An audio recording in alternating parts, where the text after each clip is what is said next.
નમસ્તે વિદ્યાર્થી મિત્રો, કાલે તમારે ધોરણ 10માં ગણિતનું પેપર છે પૂરક પરીક્ષાનું. તો અહીંયા તમે સ્ક્રીન ઉપર જોઈ શકો છો, તમારા માટે મેં સ્પેશિયલ પ્લેલિસ્ટ બનાવેલી છે. તમને ખબર છે છેલ્લા 2 ચેપ્ટર આંકડાશાસ્ત્ર અને સંભાવના 30 માર્ક્સના છે. તો આંકડાશાસ્ત્રનો વન શોટ રિવિઝન અને 14મું ચેપ્ટર છે વિદ્યાર્થી મિત્રો સંભાવના, એના પર તમે વિડીયો જોઈ લેજો તો તમે ખૂબ જ સરસ માર્ક્સે પાસ થઈ જશો. આજે આપણે શું જોવાના છે વિદ્યાર્થી મિત્રો? વિભાગ એ. તમને ખબર છે 24 માર્ક્સનો પૂછાશે હેતુલક્ષી. તો આજે આપણે જોવાના છીએ. મોસ્ટ ઇમ્પોર્ટન્ટ છે વિદ્યાર્થી મિત્રો, તો વિડીયોને અંત સુધી જરૂર જોજો. અહીંયા તમે જોઈ શકો છો વિદ્યાર્થી મિત્રો, પહેલા નંબરનો ક્વેશ્ચન ત્રીજા ચેપ્ટરમાંથી છે, દ્વિચલ સુરેખ સમીકરણ યુગ્મ. આ ચેપ્ટરમાંથી વિદ્યાર્થી મિત્રો લોકની રીત તમે કરી દેજો, આદેશની રીત કરી દેજો, અને મને લાગે છે કે આ વખતે વિદ્યાર્થી મિત્રો આ 3 માર્ક્સમાં પૂછાઈ શકે છે.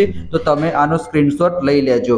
જ્યારે વિદ્યાર્થી મિત્રો A1/A2 અને B1/B2 સરખું ના હોય તો તમને એક જ ઉકેલ મળશે, એને કહેવાય છેદતી રેખાઓ. જો 3 સરખા હશે તો અનંત ઉકેલ મળશે, સંપાતી રેખા. અને પહેલું બીજું સરખું હોય પણ ત્રીજું સરખું ના હોય તો આપણને ઉકેલ નહીં મળે, એને કહીશું આપણે સમાંતર રેખાઓ. તો અહીંયા જોવા જાઓ વિદ્યાર્થી મિત્રો, તો અહીંયા શું છે? x નો સગુણક 1 છે અને અહીંયા x નો સગુણક 3 છે. તો શું આવશે વિદ્યાર્થી મિત્રો? A1/A2 મળ્યું આપણને 1/3. પછી અહીંયા જોવા જઈએ તો 2 નો 2 સહગુણક છે અને અહીંયા -6 છે.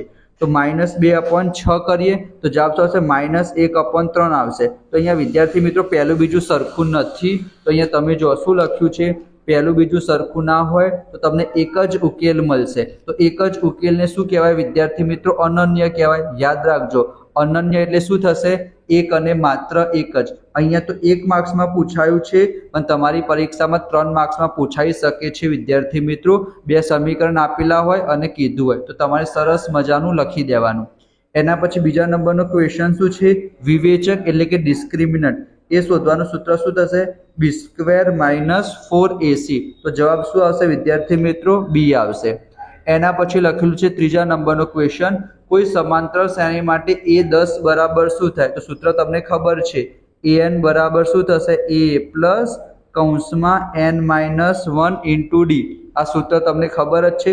અહીંયા 10મું પદ છે તો 10 માંથી 1 જશે તો 9 આવશે. તો જવાબ શું આવશે? a + 9d. એ 15 કે તો શું આવશે? a + 14d આવશે.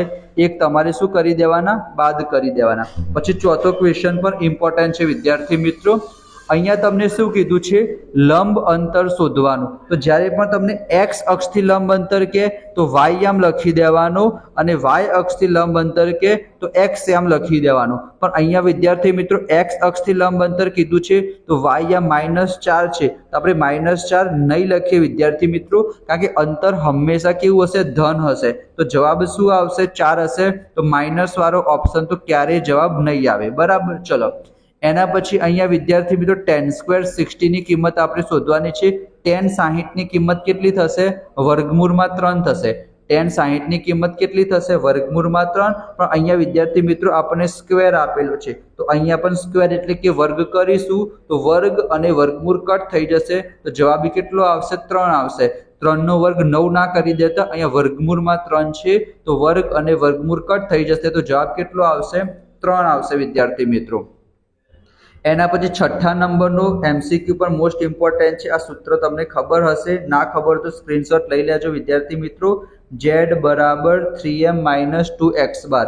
z એટલે બહુલક થશે, m એટલે મધ્યસ્થ થશે અને x બાર એટલે મધ્યક થશે. તમને 2 કિંમત આપેલી હોય, કોઈ પણ 2 કિંમત આપેલી હોય અને એક કિંમત શોધવાની કે તો આ સૂત્રનો આપણે ઉપયોગ કરીશું. તો અહીંયા c થઈ જશે, z = 3m - 2x બાર. બરાબર. ચલો એના પછી 7મા નંબરનો ક્વેશ્ચન છે. તમે આ બધા જ પ્રશ્નો મોસ્ટ ઇમ્પોર્ટન્ટ છે વિદ્યાર્થી મિત્રો. 3 + વર્ગમૂળમાં 16 એ કઈ સંખ્યા થશે? તો 3 તો વિદ્યાર્થી મિત્રો સમય સંખ્યા થાય અને વર્ગમૂળમાં 16 એટલે શું કહેવાય? 4 કહેવાય. કારણ કે 4 નો વર્ગ 16 થશે તો 16 નું વર્ગમૂળ કેટલું થશે? 4 થશે. તો 3 ને 4 7. તો 7 વિદ્યાર્થી મિત્રો કઈ સંખ્યા કહીશું? આપણે સમય સંખ્યા કહીશું. એના પછી 8મા નંબરનો ક્વેશ્ચન પણ સારો છે. એ 2 માર્ક્સમાં 100% પૂછાશે. તમને ખબર જ છે આપણે શું કરતા હતા? x² - α + β × x plus alpha into beta બરાબર 0 બરાબર. તમને 2.2 ખબર હશે તો બસ આલ્ફા પ્લસ બીટા એટલે કે શૂન્યનો સરવાળો કેટલો આપેલો છે 4 અને શૂન્યનો ગુણાકાર પણ 4 છે તો અહીંયા પણ 4 લખવાના અને અહીંયા પણ 4 લખવાના. તો જવાબ શું આવશે વિદ્યાર્થી મિત્રો? સી ઓપ્શન આવશે બરાબર. અહીંયા હંમેશા પહેલા માઇનસની નિશાની આવશે અને પછી હંમેશા પ્લસ આવશે.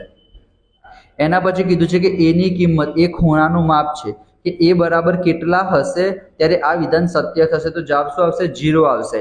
સાઇન 0 0 થશે બરાબર એના માટે. એના પછી 11મા નંબરનો ક્વેશ્ચન છે કે તમને એક વર્તુળ આપેલું છે, વર્તુળનું કેન્દ્ર શું આપેલું છે? O આપેલું છે અને P બિંદુમાંથી આપણે બે સ્પર્શક દોરીએ, એક સ્પર્શક દોરીએ PA અને બીજો સ્પર્શક દોરીએ PB બરાબર. આ પણ તમારી પરીક્ષામાં પૂછાય કે સ્પર્શક હશે વર્તુળને એક જ બિંદુમાં છેદશે અને છેદિકા હશે એ વર્તુળને બે બિંદુમાં છેદે. આ પ્રમાણે બે બિંદુમાં છેદે તો આને શું કહેવાય વિદ્યાર્થી મિત્રો? છેદિકા કહેવાય. અને એક જ બિંદુમાં આ રીતના છેદે આને શું કહેવાય? સ્પર્શક કહેવાય. તો આપણને POA શોધવાનું છે તો અહીંથી આપણે આ પ્રમાણે બનાવીએ તો POA એટલે કે આપણે આ ખૂણો શોધવાનો છે અને આપણને શું કીધું છે? આ 80 આપેલું છે. તો 80 આપેલું હોય વિદ્યાર્થી મિત્રો તો સામે કેટલું થશે? 100 થશે. કારણ કે બંનેનો સરવાળો કેટલો થાય? 180 થાય. આ 100 થઈ ગયું તો આપણે અડધું શોધવાનું કીધું છે તો આ બાજુનું પણ 50 આવશે, આ બાજુનું બી 50 આવશે. તો આપણો જવાબ શું આવશે? 50 આવશે. એના પછી અહીંયા કીધું છે તમને બહુલક વર્ગ શોધો તો બહુ ઇઝી છે વિદ્યાર્થી મિત્રો. આપણે મેક્સિમમ ફ્રીક્વન્સી જોવાની, મહત્તમ આવૃત્તિ કેટલી આપેલી છે? 16 આપેલી છે. તો જે એના ઉપરનું હોય એને વિદ્યાર્થી મિત્રો શું કહેવાય? બહુલક વર્ગ કહેવાય. જે મેક્સિમમ આવૃત્તિ હશે એના ઉપરના વર્ગને આપણે શું કહીશું? બહુલક વર્ગ કહીશું. એના પછી 25 અને 52નો ગુસા 1 થશે તો સાચી વાત છે. 25ની જગ્યાએ આપણે શું લખી શકીએ? 5 ગુણ્યા 5 લખી શકીએ અને 52ની જગ્યાએ શું લખી શકીએ? 13 ગુણ્યા 2 ગુણ્યા 2 13 દુ 26 દુ 52. આમાં વિદ્યાર્થી મિત્રો સામાન્ય કંઈ જ નથી. તેનો ગુસા કેટલો થશે? 1. એકદમ સાચું છે. એના પછી 14માં કીધું છે કે નીચેની તરફ પરવલયાકાર મળે. જો દ્વિઘાત બહુપદી હશે તો પરવલયાકાર જ મળશે, કાં તો આ રીતના ઉપરની તરફ પરવલયાકાર મળશે આ પ્રમાણે, અથવા તો વિદ્યાર્થી મિત્રો નીચેની તરફ પરવલયાકાર મળશે. તો આપણને કઈ રીતના ખબર પડશે? તો વિદ્યાર્થી મિત્રો આપણે x² નો સહગુણક જોવાનો. અહીંયા a લખેલો છે. અહીંયા આપણને શું કીધું છે કે a ની કિંમત 0 કરતાં મોટી છે તો ઉપરની તરફ મળશે એટલે આ વિધાન ખોટું છે. એ જો તમારો પોઝિટિવ હશે, ધન હશે તો ઉપરની તરફ મળે અને એ નેગેટિવ હશે તો તમને નીચેની તરફ મળશે. તો અહીંયા તો પોઝિટિવ છે, ગ્રેટર ધેન 0 છે એના માટે ઉપરની તરફ પરવલયાકાર મળશે. એ લોકોએ કીધું છે નીચેની તરફ, માટે વિધાન ખોટું આવશે. બે રેખાઓ સમાંતર હોય તો સુસંગત કહેવાય? ના કહેવાય વિદ્યાર્થી મિત્રો. બે રેખાઓ સુસંગત સમાંતર તો આને સમાંતર કહેવાય. સમાંતર રેખા હશે તો વિદ્યાર્થી મિત્રો ઉકેલ ના મળે, ઉકેલ ના મળે તો સુસંગત ના કહેવાય બરાબર. છેદતી રેખાઓ હશે અથવા તો સંપાતી રેખાઓ હશે તો આપણે કહી શકીએ સુસંગત છે. એના પછી વિદ્યાર્થી મિત્રો તમારી પરીક્ષામાં અહીંયા શું લખેલું છે? P of A અને P of A બાર શક્ય થાય એક સરખા હોઈ શકે છે. એક 0.5 હશે તો બીજું પણ 0.5 હશે બરાબર. એટલે કે 1/2 1/2 તમે કહી શકો છો તો પોસિબલ છે. એના પછી તમને કીધું છે કે 3 એક સમાંતર છે એના ક્રમિક પદો આપેલા છે તો k ની કિંમત શોધવાની છે. તમે આ સૂત્ર યાદ રાખજો, 2b = a + c બરાબર. પહેલાને આપણે a કહીએ, બીજાને b કહીએ, ત્રીજાને c કહીએ. તો પહેલું પદ અને ત્રીજા પદનો આપણે સરવાળો કરીશું ને એ કોના બરાબર આવશે? બીજા પદના બમણા બરાબર આવશે. તમે કિંમત મૂકશો તો તમને આન્સર મળી જશે. એના પછી 18મો ક્વેશ્ચન છે વિદ્યાર્થી મિત્રો. એના માટે પણ મેં તમને હિન્ટ આપી દીધી છે કે એક વર્તુળની અંદર આ પ્રમાણે ચતુષ્કોણ છે અને તમને 3 કિંમત આપેલી હશે અને ચોથી કિંમત શોધવાની કીધી હશે તો સામસામેની કિંમત સરખી થાય. અહીંયા 5 આપેલા છે, અહીંયા 9.3 આપેલા છે. તો 9 માં 5 તો 10 11 12 13 14. તો આ બંનેનો સરવાળો કેટલો થયો? 14.3 થયો. તો આ બંનેનો સરવાળો પણ કેટલો થવો જોઈએ? 14.3 થવો જોઈએ. 8.2 આપેલા છે તો આ કેટલું હશે? તો 14.3 માંથી 8.2 આપણે બાદ કરીએ તો 3 માંથી 2 જશે તો 1 અને 4 ના ઉપર 14, 14 માંથી 8 જશે તો કેટલા આવશે? 9 10 11 12 13 14 6. તો 6.1 જવાબ આવશે વિદ્યાર્થી મિત્રો બરાબર. ચલો એના પછી સૂર્ય પૂર્વમાં ઉગે તે ઘટનાની સંભાવના તો 1 કહેવાય કારણ કે ચોક્કસ ઘટના કહેવાશે. મધ્ય શોધવાનું સૂત્ર તમને ખબર જ છે કે m બરાબર શું થશે? L + n/2 - CF/F × h બરાબર. તમને દેખાય તો સારી વાત છે વિદ્યાર્થી મિત્રો, બાકી મધ્ય શોધવાનું સૂત્ર તમને આવડતું જ હશે. એના પછી બે માર્ક્સના 2 જોડકા પૂછાશે, 4 માર્ક્સના. તમારું જે પૃષ્ઠફળ અને ઘનફળ વાળું ચેપ્ટર છે, નળાકાર છે, શંકુ છે, ગોલક છે, અર્ધગોલક છે, વક્ર સપાટીનું ક્ષેત્રફળ, કુલ સપાટીનું ક્ષેત્રફળ અને ઘનફળ એટલા સૂત્રો તમે કરી દેજો, સમઘન લંબઘન. અને અહીંયા વર્તુળ સંબંધિત ક્ષેત્રફળ તમારું જે ચેપ્ટર છે, વર્તુળનો પરિઘ 2πr, વર્તુળનું ક્ષેત્રફળ πr², વૃત્તાંશ કોને કહેવાય, વૃત્તખંડ કોને કહેવાય, ચાપ કોને કહેવાય, લઘુવૃત્તાંશનું ક્ષેત્રફળ, બરાબર. આ બધા સૂત્રો તમે કરી દેજો તો તમારા 4 માર્ક્સ પાક્કા થઈ જશે. અહીંયા અર્ધગોલકનું ઘનફળ કેટલું થશે? 2/3πr³ થશે. ગોલક કીધું તો 4/3 આવત. અને લંબઘનનું ઘનફળ કેટલું થશે? લંબાઈ ગુણ્યા પહોળાઈ ગુણ્યા ઊંચાઈ.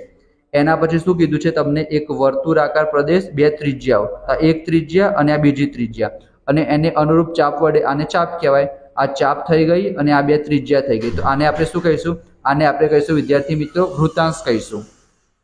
અને પછી શું કીધું છે કે વર્તુળની જીવા, તો વર્તુળની જીવા થઈ ગઈ અને એનો ચાપ થઈ ગયો, તો આને વિદ્યાર્થી મિત્રો વૃત્તખંડ કહેવાય. શું કહેવાય? વૃત્તખંડ કહેવાય. તો વૃત્તખંડ અને વૃત્તાંશ, બરાબર, એ તમે સમજી લેજો. એના સૂત્ર પણ તમે કરી દેજો. એના સિવાય એક વિડીયો આપણે ઓલરેડી અપલોડ કર્યો છે, એ પણ તમે જોઈ લેજો વિદ્યાર્થી મિત્રો. તમારા ખૂબ જ સરસ માર્ક્સ આવશે. મેં તમને ઓલરેડી કીધું છે, એ બધા પ્લેલિસ્ટ પણ જોઈ લો, તો તમારા કાલના પેપરમાં તમે ખૂબ જ સરસ માર્ક્સે પાસ થઈ જશો વિદ્યાર્થી મિત્રો. જો કંઈ પણ ડાઉટ હોય તો કોમેન્ટ બોક્સમાં જણાવો મને, તો હું તમને સોલ્વ કરાવી દઈશ. તો મળીશું આપણે નેક્સ્ટ વિડીયોમાં. ત્યાં સુધી જય શ્રી કૃષ્ણ, જય Swaminarayan. Thank you so much.